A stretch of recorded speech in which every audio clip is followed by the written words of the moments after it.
set up the Apsidal angles thing once more and work through that, and then look at that problem and the thing we left off with. So, Apsidal angle. And this is nearly circular orbits, which covers quite a few orbits. Okay. Nearly circular orbits. That's great. So here we go. Well, the ingredients here are the following. First, I'll just define this. This is the angle swept out between the minimum and maximum. So we have omega sub phi and 1/2 T sub r. Okay. And this is phi dot of r equals r0. And since you guys remember m r squared phi dot is equal to L, that is the constant angular momentum divided by m r naught squared. And then this T sub r is equal to 2 pi over omega sub r. And that omega sub r is the second derivative of the effective potential divided by m. Okay. So those are the definitions. Let's just build this up again from scratch. So what we have is nearly circular orbits, and I'm going to use the effective potential of the Newton potential as our example. So L squared 2mr squared minus alpha over r. Right? Because this one has this nicely well-defined minimum. And there's your circular orbit. And there's your energy corresponding to the circular orbit. So as soon as you add a little bit of energy to the system without changing the angular momentum, you now have a slightly higher energy, and you no longer have a circular orbit. You have a nearly circular orbit, and I'm just going to say that it's between here.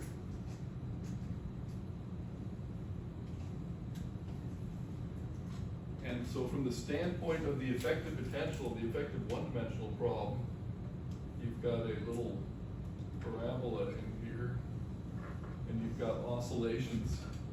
Okay, bad fit, but that's all right. You've got oscillations, and that's what these omega sub r, small oscillations, correspond to. So the entire analysis could be done with the effective potential. And what we did last time, we took U effective prime of R naught is equal to 0. And then we calculated U effective double prime of R naught.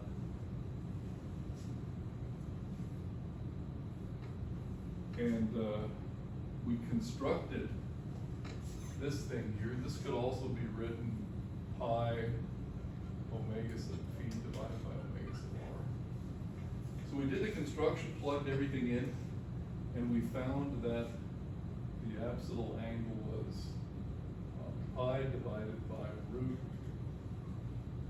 3 plus r naught u double prime of r naught divided by u prime of r naught.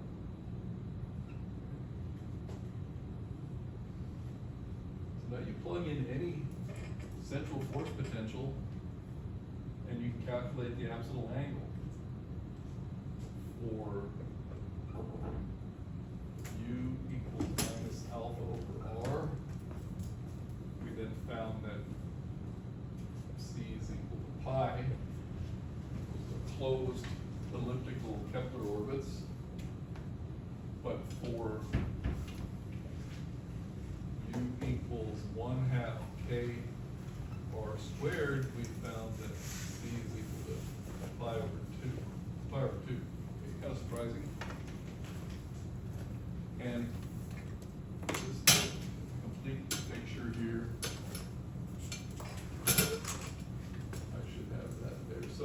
apsidal angle is the angle that's swept out as the orbit proceeds from R min to R max. So, if that's R max, if R max, okay, and I'll just label this thing here C. So that's the angle we're talking about for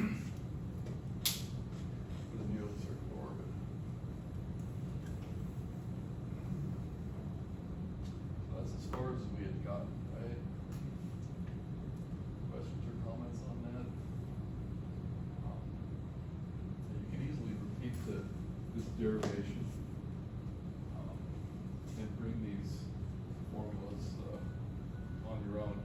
But the way to look at this now, this is the hand of a clock going counterclockwise at your positive rotational orientation.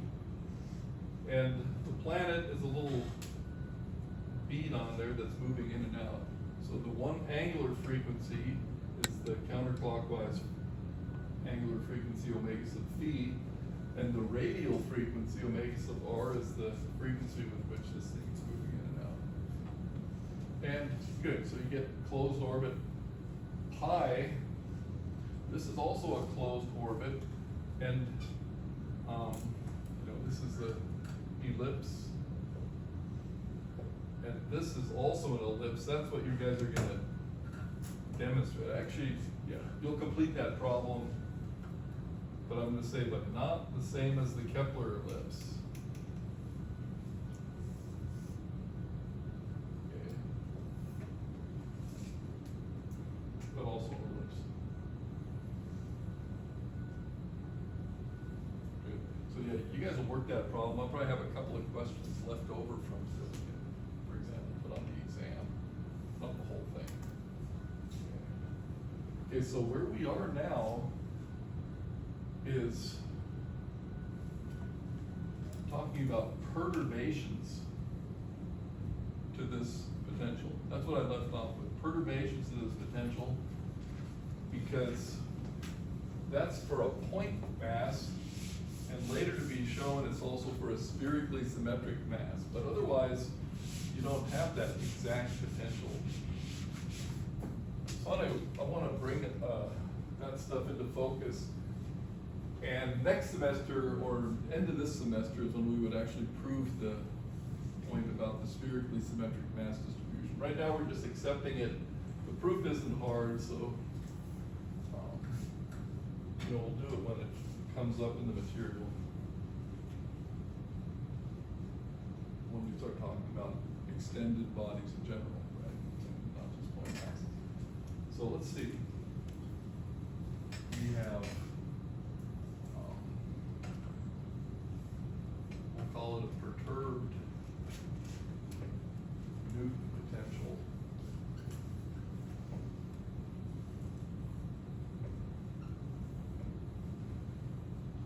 And it comes about because, like I said, if we have a spherically symmetric mass distribution, then we can measure R from the center. We could have a capital M here, lowercase m there. Measure the R from the center. Here, U is equal to negative alpha over R. But, so this has, we'll write this here, spherical symmetry.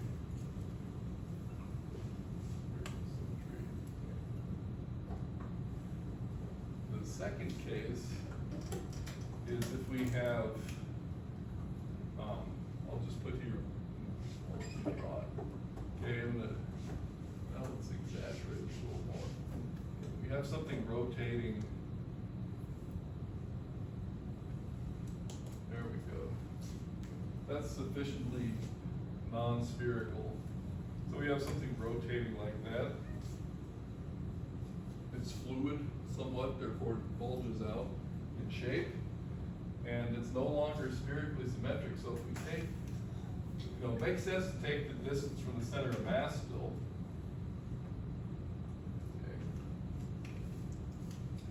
But we don't simply have U equals minus alpha over R.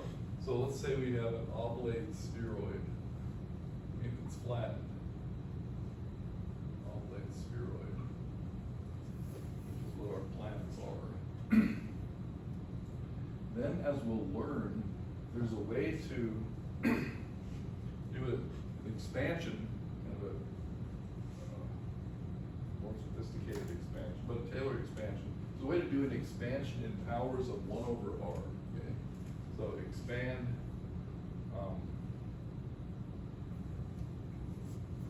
Expand the potential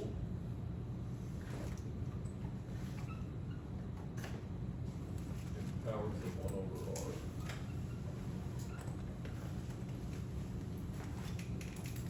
Yeah, so then what would we have? Then we'll have a u equals minus alpha over r. That would be the case where this thing is perfectly spherical. And then the next one, it turns out, is going to be beta over r cubed.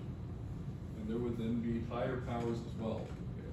So the 1 over r squared power, we're going to find out, doesn't show up in the potential. It's identically 0, and that's because gravity only has one sign of charge. In electricity, you could have up to 1 over r squared potential, the dipole potential, right? But in this case, we don't have that, so we end up with this as the next one. And you know, you could have higher terms as well, 1 over r to the 5th, et cetera, et cetera.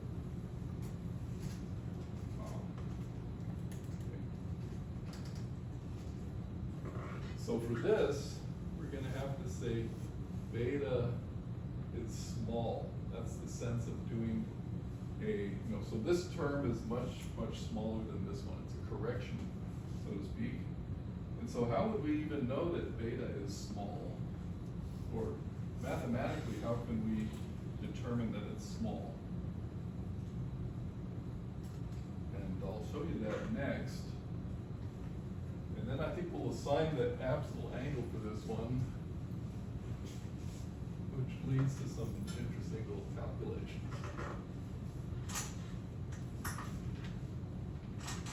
So there's the idea. You expand in powers of 1 over r. That's where this thing's going to come from.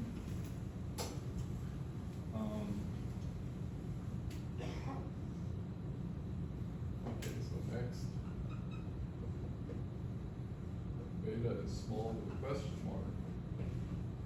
So one way to get a handle on that is to just take the negative alpha over r and factor it out. Okay. Then you have 1 plus, what do you get then? Oops, not the alpha in the numerator. Then you would have a beta over alpha, right, to cancel alpha when you multiply that out. And since I have a plus sign here, we don't know the sign it is yet, so I should do minus. Okay, and then I've got r squared. Okay, and now you see this plus dot dot dot. Now you see that you're looking for something that is much, much less than 1. Okay. So the criterion would be this, and we're going to find this same criterion again when we work the problem. Criterion is beta over alpha r naught squared has to be much less than 1. So that means that this is small and it's a perturbation to this one right here. Make sense? No? Let's try again. Did I get the arithmetic right? Alpha cancels r cubed. So yeah, this is the next term. So I just factored out this. Why does it have to be smaller than? Much less than 1? Yeah. That's the criterion for it being small, because that means it's smaller than this first term. Right? So this is the dominating term. But you're taking the entire fraction, right? So beta over alpha times r squared. Yes. But then you mentioned beta is small. But this is what it means for beta to be small. In combination, small compared to these other two, right? So that's the thing, it doesn't have an absolute meaning of being small until you compare it to these other quantities. So this is always a good tip, right? And it's the same thing we're doing when we do Taylor expansions in general. Right? For example, if we do a Taylor expansion, and we're looking for small corrections, then we can always factor out the previous non-zero term and see what's downstream of it. So this works the same way. But anyway, there's our criterion, and we'll run into that again. So I'm just gonna set this one up now. What else can I say? So yeah, we're gonna learn how to expand that potential later on. Yeah, question? Why isn't there like an R minus R naught squared term anywhere in this Taylor expansion? I'm confused about that. Yeah, okay, that's a good question. What's the R naught that we're expanding around? And formally, the R naught that we're expanding around is R out at infinity. So that's how these inverse power expansions work. Yeah, I haven't defined, so this isn't exactly our Taylor expansion that we've been using, okay? The expansion in inverse powers, in other words, see, this thing vanishes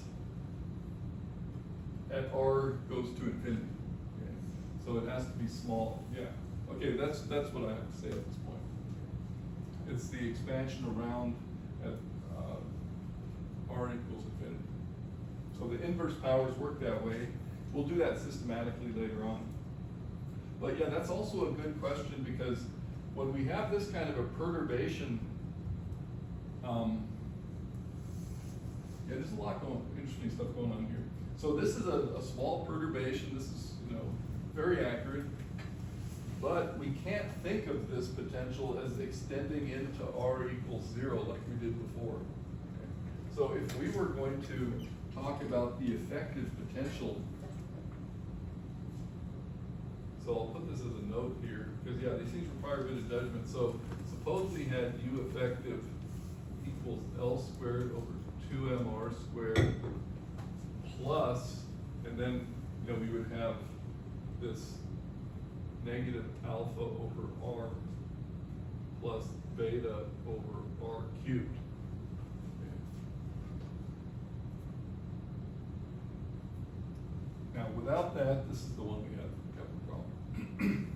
With this, it would not be correct to let this thing dominate at R equals 0, as R goes to small quantities, because it's really true and useful correction for large distances, okay? So it wasn't thought of as extending into R equals 0. It's the shape of the correction for large R. So what I should say is, what should we say here as a warning before we leave this thing? Doesn't extend, doesn't hold for small r. So the effective potential of this thing is still really these two, okay? And this is a small correction. Okay, yeah, we have some good stuff to look forward to when we actually do this Taylor expansion, or this expansion here. You see that it'll require a fair amount of judgment. But anyway, I think we've said enough on that. We've got this criterion for what it means for this to be small. And you can even see this is small, the larger R0 is, right? So if you take R0 towards the origin for some reason, it's not small. Okay. So that's all self-consistent. Okay. But one more statement. These things are so important because our planets are not perfectly spherical. So these corrections are going to appear and they're going to add up. You have a satellite orbiting Earth 10 times a day. Okay, then after a year, you've collected a bunch of those very small angles, and that has to be accounted for. Okay, good. So now, having said all that, we'll go back to setting this up as a problem for you guys to work.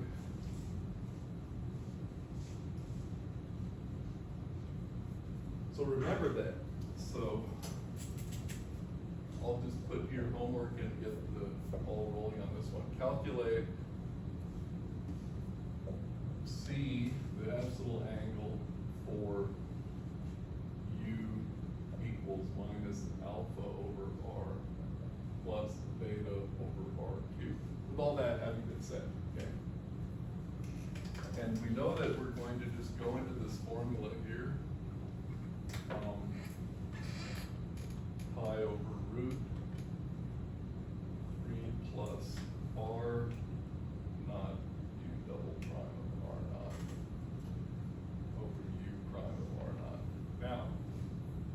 don't actually have to calculate the new radius. We can assume the radius of the unperturbed problem, because that is itself a small correction. Okay? So when we start doing these derivatives, it's going to look pretty hellish. Okay? There's a nice, if you pursue it carefully, you're going to be able to simplify this thing. You'll have the same, number of powers of r as here and here, and you can get a pretty simplified expression. But we want to take that simplified expression and then do a linear expansion in this small quantity here. Okay, in this small quantity, and that will give us. Okay, so we'll have this first. Good. So calculate this, and I'll write then expand the first order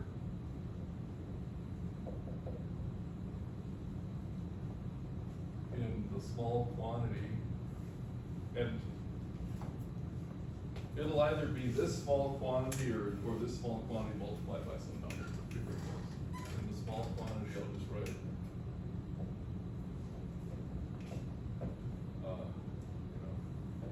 like I said, beta over alpha r squared, or 2 beta, I forget if there's a 2 or something in there, but it's still small. And what are you going to obtain? What are you going to obtain for the Apsidal angle if you expand in this small quantity? What happens if beta is equal to 0? Spherical symmetry, and what's the Apsidal angle? Pi. It's pi because we're doing this one, right? So yeah, the point is you're going to get pi plus some constant times beta. Okay. And this is the form you want to have it in, and those, give to the astronomers, they give to you. Okay. Because then it's clearly in the size of a perturbation where when beta goes to 0, you just get pi back, and this is your small correction. Okay. So that's something we want to be able to do. And yeah, you just have to know your linear approximations, Taylor expansion, right? Type of thing. And that'll be an interesting calculation. You have to find a nice simplification of this, and I'll give you a hint. You end up with something like this: pi times some, something here over something there. You get something of that form that you can then. Oh, let me write something else. You're going to obtain C equals C of beta equals 0 plus dC E beta evaluated at beta equals 0 times beta, right? That's what I meant when I said you get this thing here. That's, you evaluate C at beta equals 0, the whole thing, whatever it is, simplifies, turns into 1. Fine. And then you take the derivative, evaluate beta equals 0 again, times beta. And you can also potentially use this entire thing as your small quantity and get the same kind of result out. Okay. That's up to you guys. In fact, it may be simpler to take this as your small quantity x. So I'll just write here, or C of x equals C of 0 plus dC dx evaluated at x equals 0 times x, where x is this quantity. Both results will actually be the same. And since this is a small quantity, we'll just simplify the algebra a little bit. Essentially the same problem. Because that x is going to contain the beta in the combination that you're looking for. Okay, good. That's a good one. It's really a powerful technique, actually, because how would you get this information if you had the whole Kepler integral? Okay. That thing's hard to do in closed form, right? So this is an analysis that bypasses that, and just works directly with the effective potential. Okay, good. So that, I think, is pretty thorough. That would be a good one to do in the rest, well, I keep saying that, but we don't have to do these in recitation. Actually, next week we have recitation on Tuesday, so if you can make it on Tuesday, anybody show up on Tuesday, since we're not meeting on Monday. Okay, so what's our next topic? Let's see.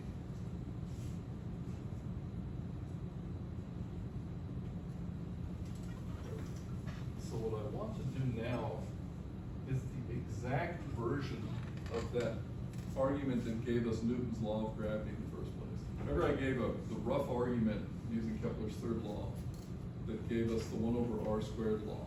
There is an exact calculation for that that's going to show us that,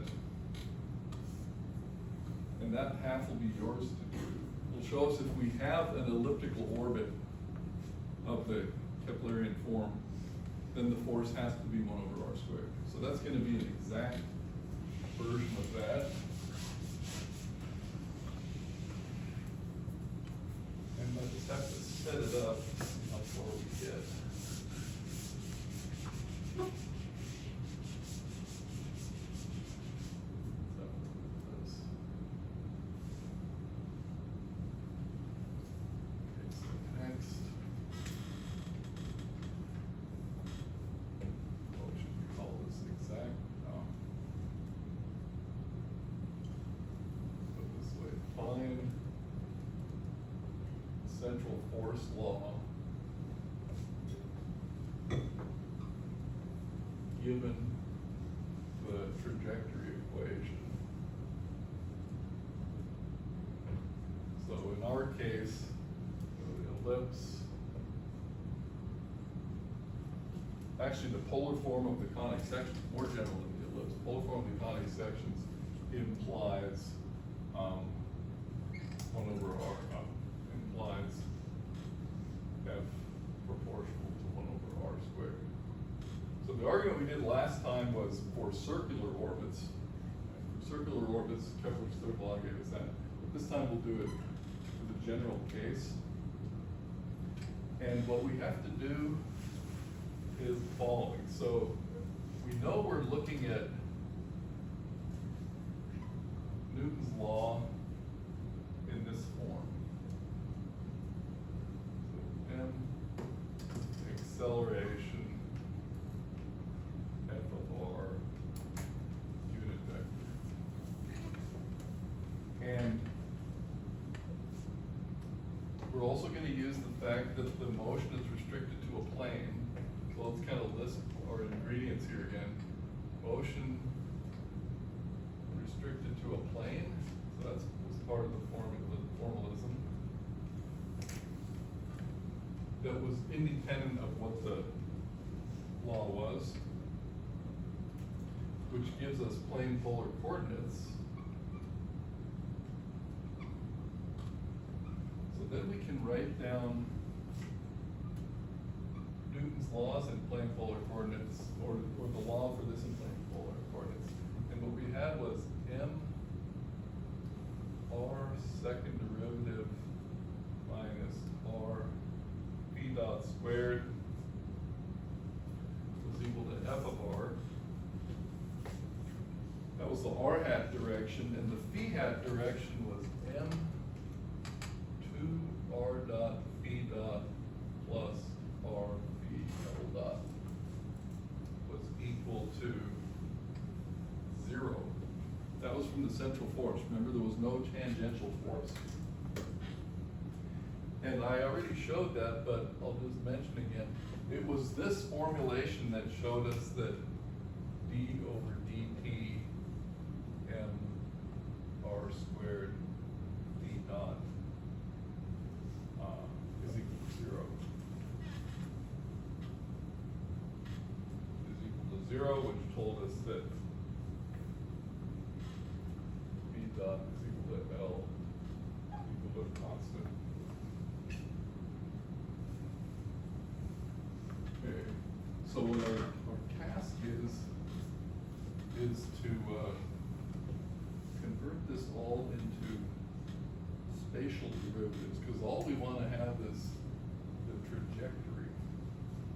time derivatives. And we're going to convert, so next we have to do r dot is equal to dr dphi dphi dt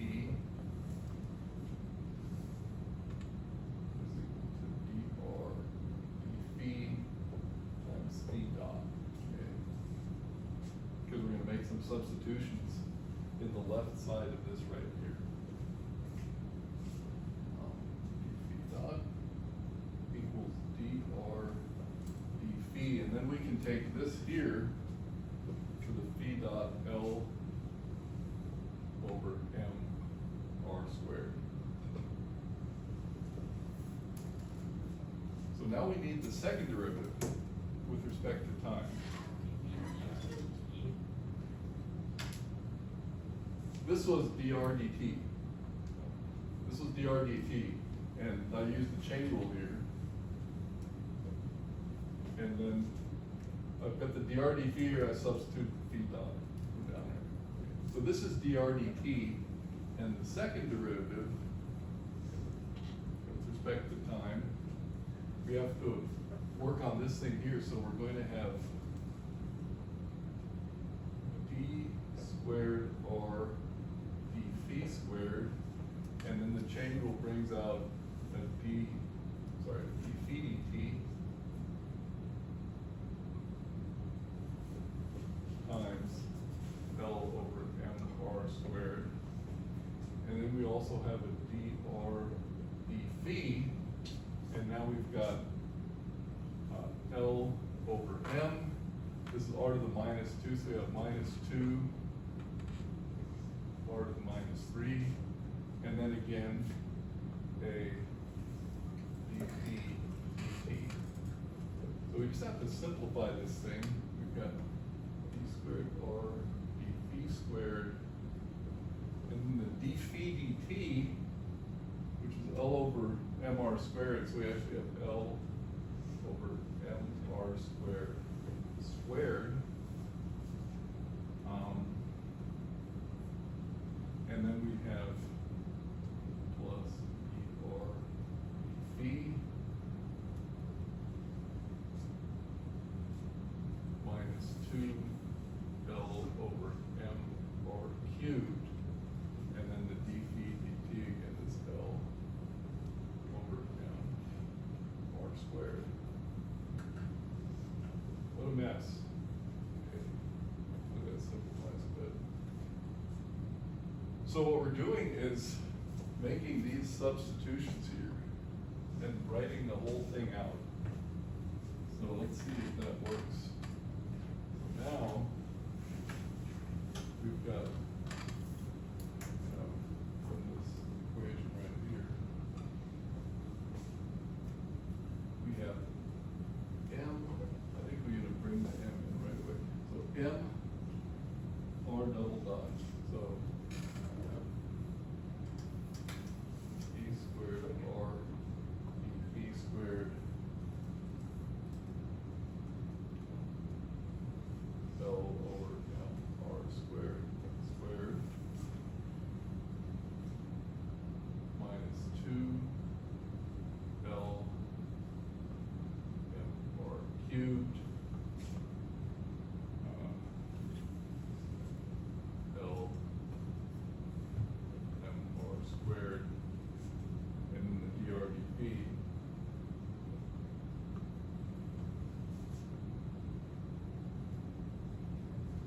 So far so good. And we have to do minus r,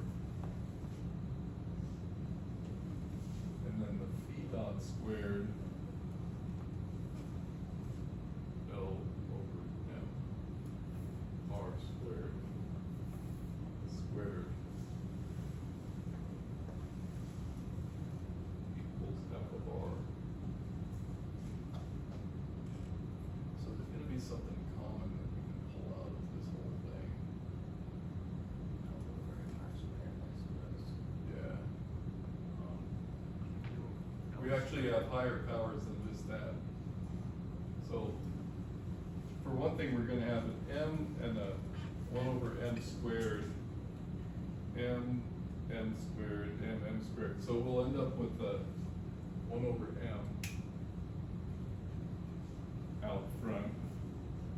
Then we've got L squared over R to the fourth. I think we'll pull out an L squared over R to the fourth and see what happens. L squared over R to the fourth. B squared R, B squared.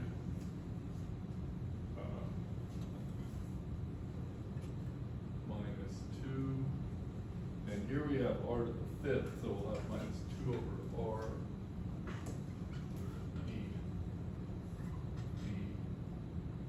R. Wait a minute, I gotta draw that.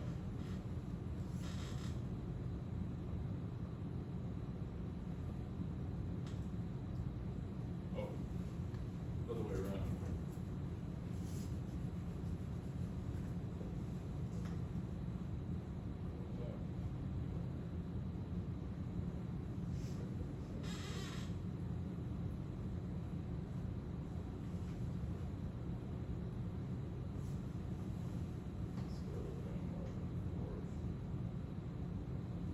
This is just gonna be minus R.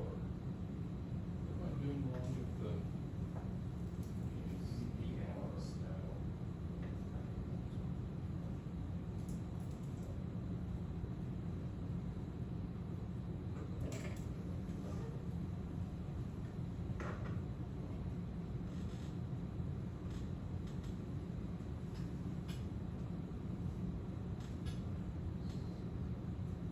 I've got a dimensional problem here. L squared over m, R to the fourth.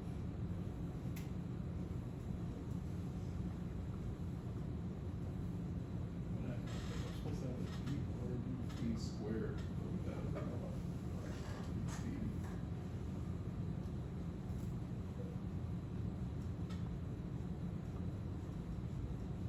D times squared, hold on. Pull that out of that.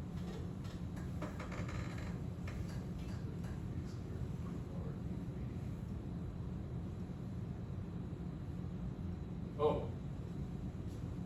DRDP.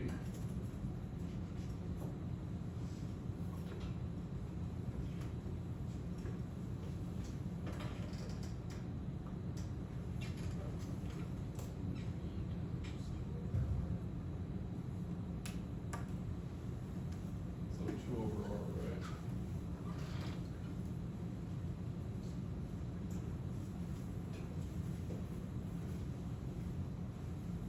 Dimensionally, I'm still not right here. DRDP versus DRDP.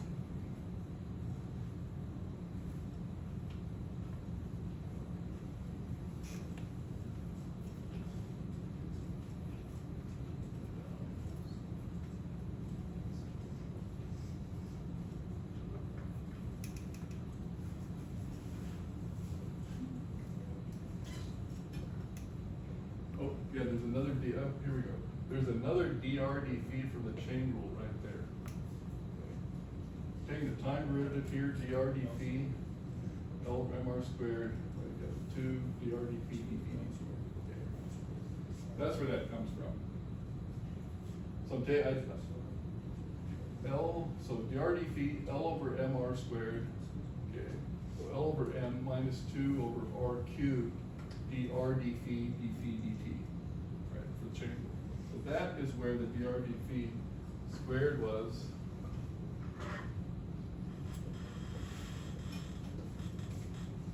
Okay. Equals F of R. Thankfully, I found that. Because I could see I had the wrong dimensions. It's always about dimensions there. So I think I can look this one up to make sure. Got it. Yes, that's F of R. Fantastic. So let's write this thing down. We have just enough time to discuss it a bit. Yeah, chain rule. Good. So we'll write this down up here again. So now we have a pretty complicated complicated looking formula, but this is going to be exact. So L squared over M R to the fourth B squared R squared minus 2 over R dV dr, quantity squared minus R. Okay. Yeah. Is that the second time I've done that? dr dv. dr dv squared. So now I'm going to hand this off to you guys. Okay. So this is the force law given an R of phi. So this one is good. It's, you know, it's ethically important because this is going to be the exact derivation of Newton's law of gravity, and it's going to come out, you know, with all the, it's going to come out with the proper sign and everything. Proper sign. Good. So let's take the last minute here. This one is actually not that bad, but it takes a little bit of doing. So we want to have this given R of phi is equal to P over 1 plus E cos phi, which is what we found, right? With the definition of P and E that we know already. We want to show that we're actually going to find the f of R. We're going to get the minus sign alpha over R squared. Okay. So at some point you're going to have to insert the definitions of these things. That's how you're going to cancel the L squares and so forth. That one takes a little bit of doing.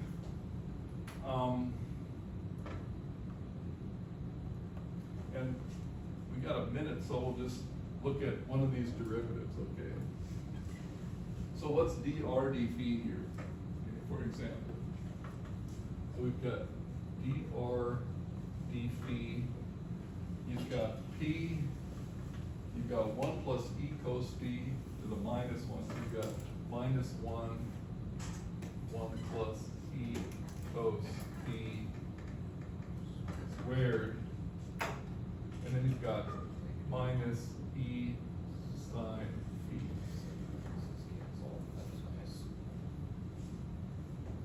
And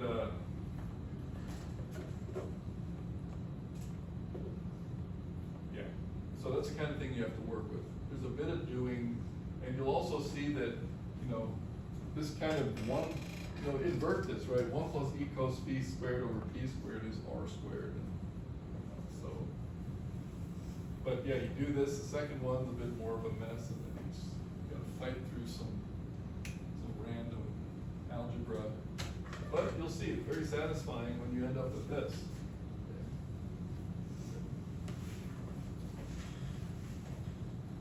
So I don't know how if Newton did this one too. He probably did. He did a lot of stuff. Okay, even though these the formalism of the mathematics wasn't as sophisticated as it is now. In other words, all of our calculus formalism makes things a lot smoother than it used to be. Be that as it may, this is a good one. So we'll put that on next week's problem set as well. Next week we meet only Wednesday and Friday, and it gives us plenty of time because I can return all the homework, we can review everything we have to review. We've got Wednesday, Friday, and Monday, the following Monday, to review stuff. Then we get the midterm, and then then spring break is coming right up. There's no class on Monday. That's Chavez holiday. The midterm is Wednesday of week after next. Exactly. It's that Wednesday before spring break. And I'll try to get them back to you on Friday, and so I think we're nicely caught up. We'll definitely do that. Sort of covered for the insert. Yeah, everything through this apsidal angle for sure. Yeah, everything through the apsidal angle, I already have an idea for one of those problems. But that's why we're going to actually be able to regroup next week and go put ourselves in the right frame, knowing everything that has to be done. Good.